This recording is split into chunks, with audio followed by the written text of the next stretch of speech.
Bismillahirrahmanirrahim. Assalamualaikum warahmatullahi wabarakatuh. Mari kita awali perkuliahan kita hari ini dengan membaca lafaz basmalah. Pada pertemuan ini saya akan menyampaikan materi tentang visi, misi, dan tujuan pendidikan Islam.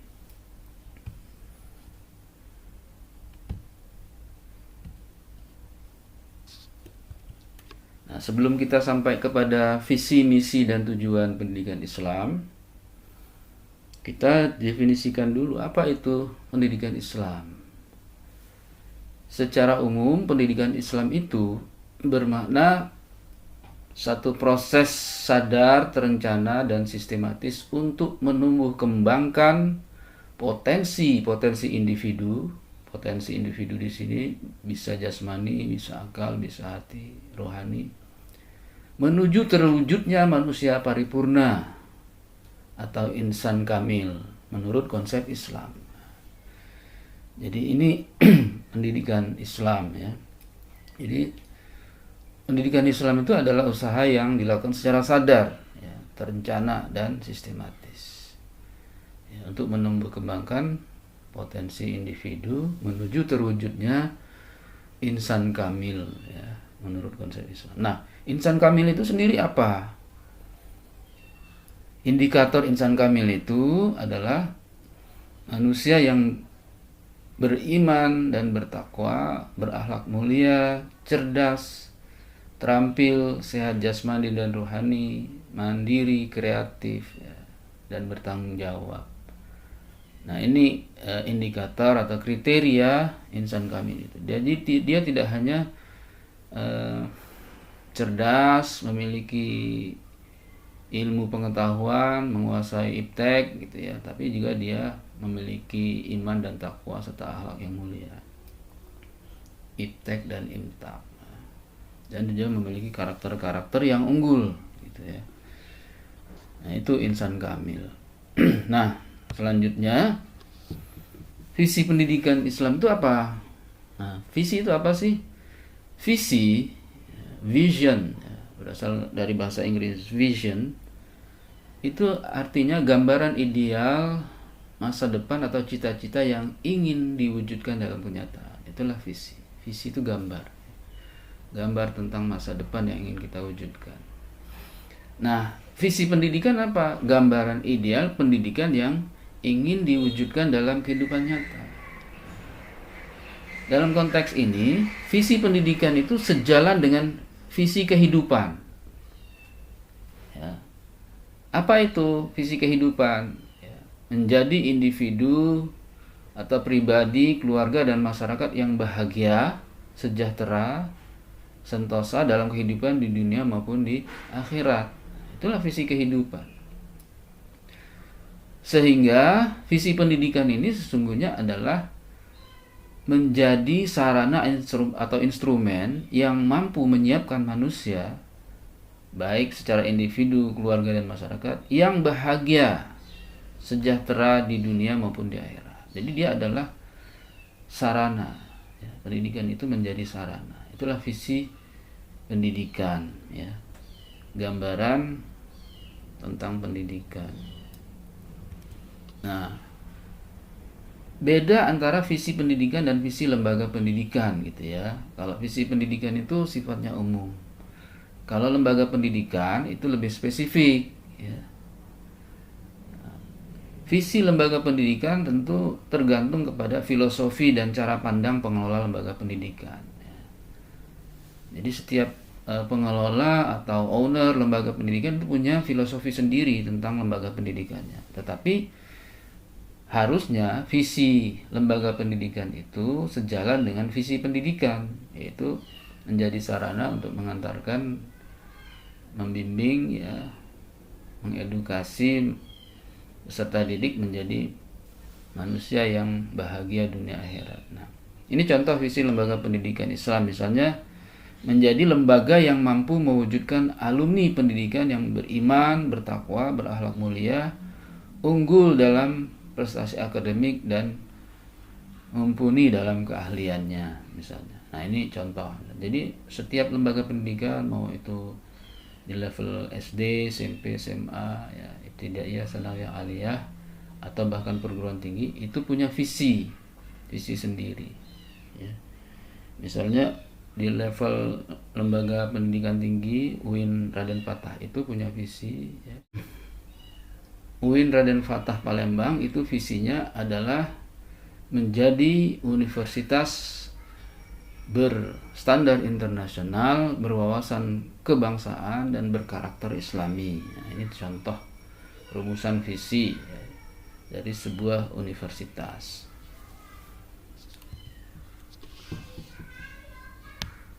Nah, selanjutnya, misi pendidikan Islam.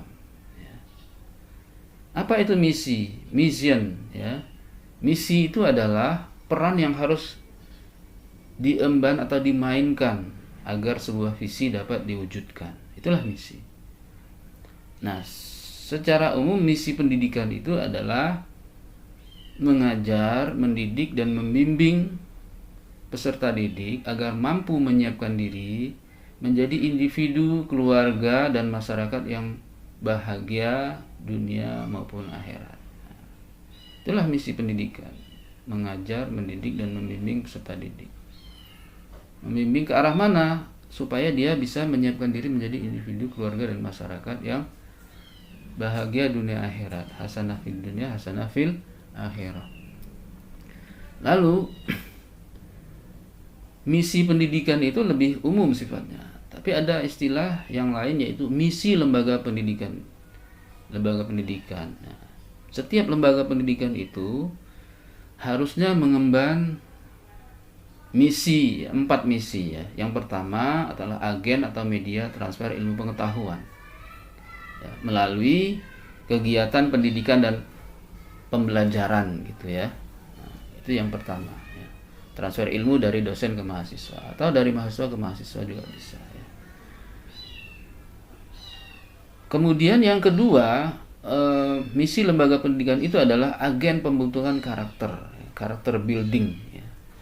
Jadi tidak cukup lembaga pendidikan itu hanya mentransfer ilmu pengetahuan saja, tapi dia harus juga mengemban misi pembentukan karakter supaya terbentuk ya, peserta didik atau alumni pendidikan yang beriman dan berakhlak mulia, beriman, bertakwa, dan berakhlak mulia. Yang ketiga, misi lembaga pendidikan itu adalah sebagai agen pemeliharaan dan pengembangan ilmu pengetahuan dan teknologi. Melalui apa? Melalui kegiatan penelitian atau riset dan publikasi ilmiah. Ini terutama perguruan tinggi. Makanya di perguruan tinggi itu ada istilah Tridharma perguruan tinggi. Dharma pertama pendidikan dan pengajaran, yang kedua adalah penelitian dan publikasi ilmiah, dan ketiga pengabdian kepada masyarakat. Nah, ada penelitian dan publikasi ilmiah di situ. Nah, itu sebagai bentuk kegiatan dalam rangka mengemban misi sebagai agen pemeliharaan dan pengembangan ilmu pengetahuan dan teknologi. Dan yang keempat, misi lembaga pendidikan itu adalah agen transformasi sosial. Nah, itu tadi ya. Dalam Tridharma yang ketiga itu adalah pengabdian kepada masyarakat. Jadi transformasi sosial itu adalah mengubah masyarakat menjadi lebih baik, dari kondisi yang kurang baik menjadi kondisi yang lebih baik ya. Makanya perguruan tinggi khususnya itu nggak boleh menjadi menara gading ya. Sebuah lembaga pendidikan, khususnya lembaga pendidikan tinggi, nggak boleh jadi ivory tower atau menara gading yang hanya fokus tekun mengembangkan ilmu pengetahuan, transfer ilmu pengetahuan, tapi tidak peduli dengan sekitarnya. Padahal ilmu itu untuk amal. Ilmu itu untuk diamalkan, jadi mengubah masyarakat. Ini yang disebut dengan misi profetik ya. Misi kenabian itu kan mengubah masyarakat menjadi lebih baik dalam segala hal, baik secara spiritual, secara intelektual, maupun secara sosial ya, sosial ekonomi dan sebagainya. Nah, kemudian kita masuk kepada tujuan pendidikan Islam. Ahdaf Tarbiyah al-Islamiyah ya. Menurut Profesor Hasan Langgulung, tujuan pendidikan Islam itu harus mengakomodir 3 fungsi utama dari agama, yaitu fungsi spiritual, fungsi psikologis, moral, ya, maupun fungsi sosial. Ya. Fungsi spiritual itu adalah tujuan dari pendidikan itu harus mengokohkan fondasi keagamaan, yaitu akidah atau iman. Makanya tujuan pendidikan itu misalnya tadi adalah salah satunya mewujudkan manusia yang beriman dan bertakwa kepada Allah Subhanahu wa taala. Lalu ada fungsi psikologis, tingkah laku atau tindakan moral. Menjadi manusia yang berakhlak mulia. Jadi secara moral, perilaku, sikap dan tindakannya itu mencerminkan tindakan, perilaku, sikap yang mulia. Nah, ini fungsi psikologis. Kemudian fungsi sosial, ya, membangun hubungan yang harmonis, ya, di antara sesama anggota masyarakat atau sesama manusia, ya. Nah, ini juga bagian dari tujuan pendidikan. Ya, jadi menyiapkan warga masyarakat, ya, menyiapkan peserta didik menjadi warga masyarakat yang baik. Nah,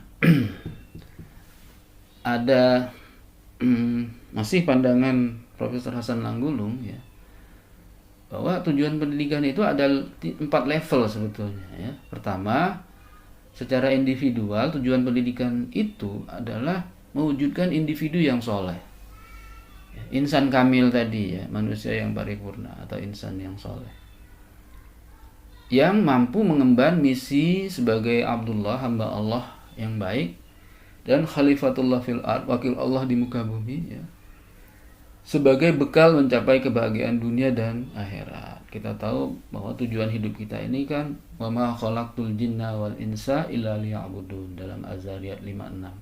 Tidak aku ciptakan jin dan manusia, kata Allah, kecuali untuk menjadi pengabdi atau beribadah kepadaku. Jadi tujuan kita itu sebagai Abdullah, hamba Allah yang baik.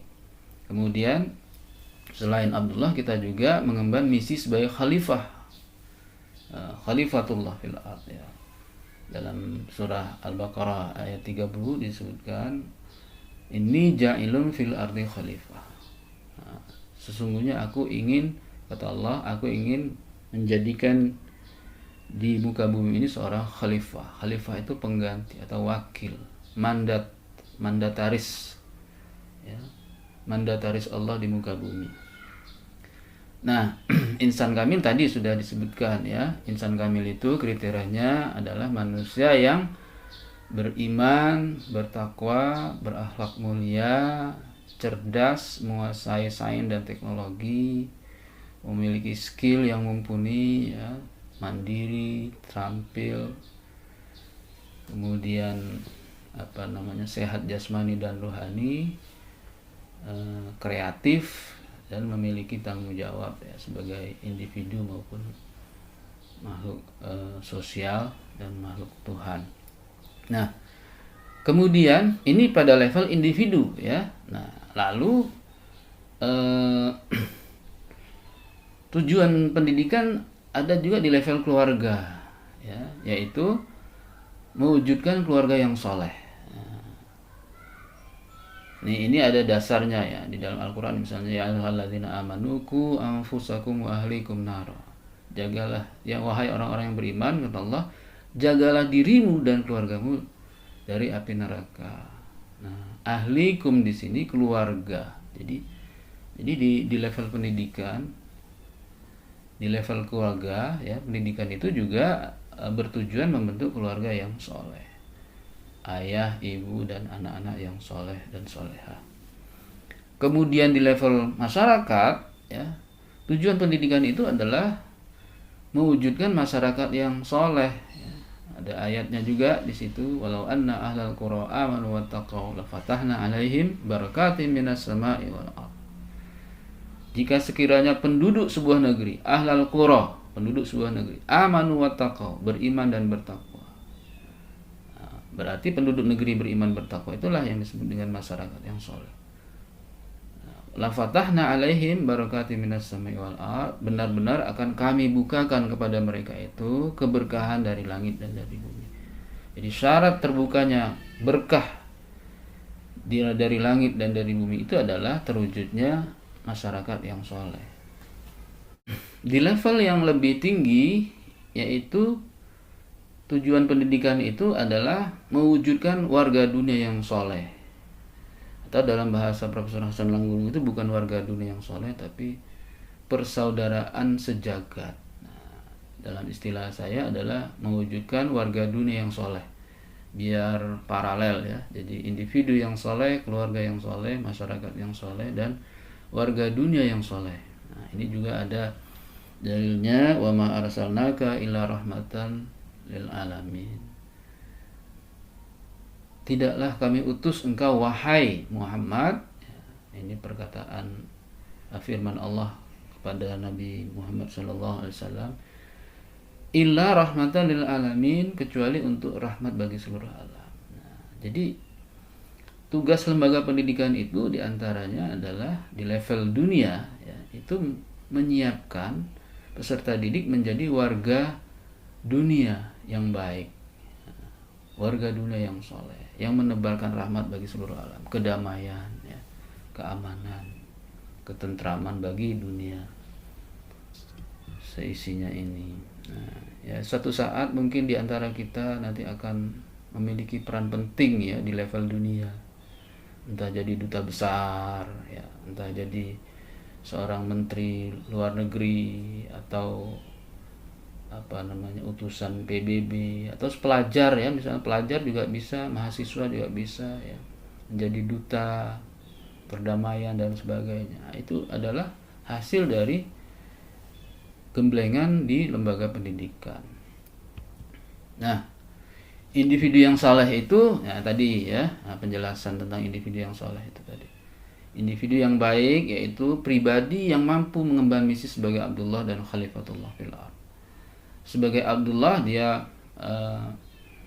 misinya adalah beribadah kepada Allah ya, ibadah dalam arti yang seluas-luasnya, dan Khalifatullah fil ardh itu adalah memakmurkan bumi ini ya. Jadi khususnya menegakkan hukum Allah di muka bumi, kemudian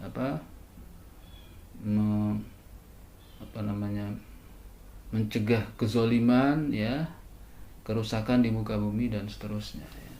Menegakkan keadilan, itulah tugas khalifah. Nah, tugas khalifah itu lebih kepada tugas sosial. Kalau Abdullah itu lebih kepada tugas individual, mandataris Allah ya, memakmurkan bumi itu tadi, menegakkan hukum, keadilan, dan mewujudkan kesejahteraan tidak hanya bagi manusia tapi juga alam semesta. Itu Khalifatullah. Nah, kalau Abdullah itu ya tadi ya, sepanjang hidupnya mengabdi atau beribadah kepada Allah, taat secara murni kepada Allah. Nah ini Az-Zariyat 5156.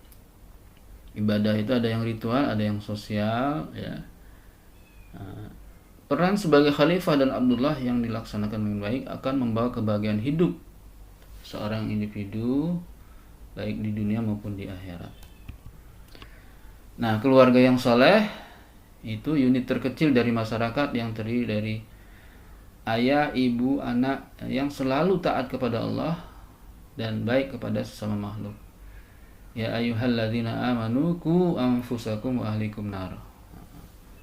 Surah At-Tahrim ayat 6. Wahai orang yang beriman, ya, jagalah dirimu dan keluargamu dari api neraka. Kemudian masyarakat yang soleh itu adalah masyarakat yang berperadaban tinggi, berperadaban luhur ya. Masyarakat yang taat kepada hukum atau aturan, demokratis, menjunjung tinggi prinsip prinsip bermasyarakat yang baik. Ya, misalnya memiliki sikap toleransi terhadap perbedaan, menghargai sesama, adil gitu ya, al-musawah gitu ya, adil ya, equality ya, dan sebagainya ya. Jadi masyarakat yang berperadaban tinggi itu ciri-cirinya, atau masyarakat madani katakanlah ya. Nah, tadi sudah disampaikan dalilnya ya, dalam surah Al-A'raf ayat 96, walau anna ahlal qura amanu wattaqau la fatahna 'alaihim barakatin minas sama'i wal ardh walakin kadzabu fa akhadnahum bima kanu yakzibun. Ya. Tapi banyak di antara masyarakat ini dalam sejarah manusia yang mendustakan ayat-ayat Allah, ya. Jadi bukannya menjadi masyarakat beriman bertakwa, tapi malah mendustakan ayat Allah. Wa akhadnahum bima kanu yaksibun. Ya, terusan ayat itu ya. Maka kami azab ya mereka sebagai balasan atas apa yang telah mereka lakukan. Nah, inilah saya kira beberapa hal yang ingin saya sampaikan terkait dengan topik perkuliahan kita pada hari ini, visi, misi, dan tujuan pendidikan Islam ya. Demikian, mudah-mudahan bermanfaat. Terima kasih dan mohon maaf. Mari kita tutup dengan sama-sama membaca lafaz hamdalah. Alhamdulillahirabbil alamin. Wabillahi taufiq wal hidayah, waridha wal inayah. Assalamualaikum warahmatullahi wabarakatuh.